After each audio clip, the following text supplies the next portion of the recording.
आराम से चढ़ना मेरे भाई। ये देखिए मस्जिद पे झंडा लगाते हमारे हिंदू भाई, एक नौजवान है, बड़े अच्छे हैं, वही इसको उतार रहे हैं। इस मस्जिद पे जो झंडा लगाया था वही इसको उतार रहे हैं, बड़ी अच्छी बात है। और यहाँ का माहौल आज हम लोग आए पुरसुकून है, महल्ले वाले सब खड़े होकर के बड़े हमारे मुस्लिम भाइयों का इस्तकबाल किया जो उस फसाद में यहाँ से चले गए थे। और आज जो झंडा लगाया था मस्जिद पे, आपने भी देखा होगा उस मीनार पे, आज उस झंडे को हमारे एक हिंदू भाई, एक नौजवान, वही ख़ुद इसको खोल रहे हैं। क्या नाम है ये आपका?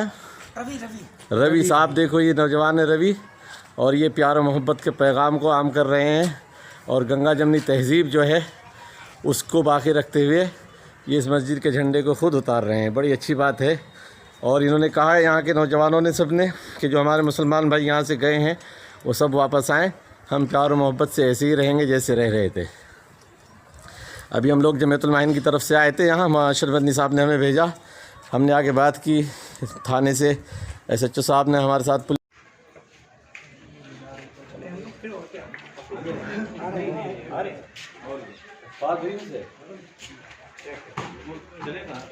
दूसरे नाम का नंबर था तो दोनों को ढाई नहीं रहे शफीक भाई, तो दूसरा है कोई इनके पास है हाजी का नंबर नहीं, दूसरे का वो देना नंबर और कितने पहले नंबर दे।